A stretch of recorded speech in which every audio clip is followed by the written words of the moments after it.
એટલે ભગત બીજ પલટેની જાય જુગનંત ઉચ્ચ નીચ ઘેરે અવતરે પણ આખી રે સંતનો સંત. ઉડુપીમાં તમે જાઓ, જાત્રામાં ગયા છે સંતવારે ખબર છે ઉડુપી ગામ છે. કનકદાસ કરી પંચમ જ્ઞાતિ 4 વર્ણ આવે ને, બ્રાહ્મણ, ક્ષત્રિય, વૈશ્ય, શુદ્ર. પછી જે માં જુદી હોય, બીજી જ્ઞાતિ બાપા જુદા હોય, એ જે લગ્ન થયા હોય એને વર્ણ શંકર કહે. અને સુધરેલી ભાષામાં કેવું તો એને પંચમ જ્ઞાતિ કહેવાય. એટલે નકર તમને હું આમ તક બધાને પંચમ જ્ઞાતિ એટલે હું છે હા ને એવું એટલે સોખવટ કરી મેં. હવે એમાં કનકદાસનો પંચમ જ્ઞાતિમાં જન્મ થયો. એટલે દક્ષિણા પેલા બ્રાહ્મણ હોય, શુદ્ધિ સફર રાખતા હોય, અમુક જ્ઞાતિને પછી મંદિરમાં એલાવ ન હોય. પણ આ તો ભાઈ ભક્ત ને એટલે બહુ હૃદયનો ભગત.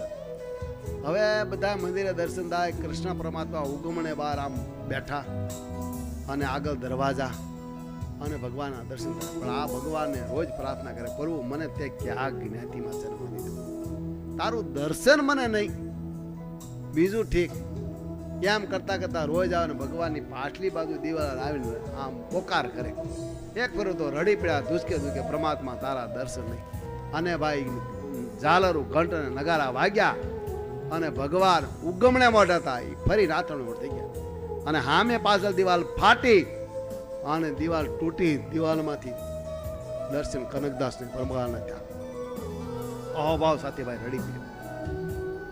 હજી તમે ઉડુપીમાં જાઓ, એ મેન દરવાજો બંધ થયો, કનકબારી કહેવાય છે, અને ત્યાંથી બધા દર્શન કરે છે.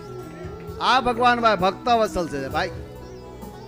પોતાના ભક્તને સુખ દેવામાં ભગવાન કામ ફાંકી રાખતા.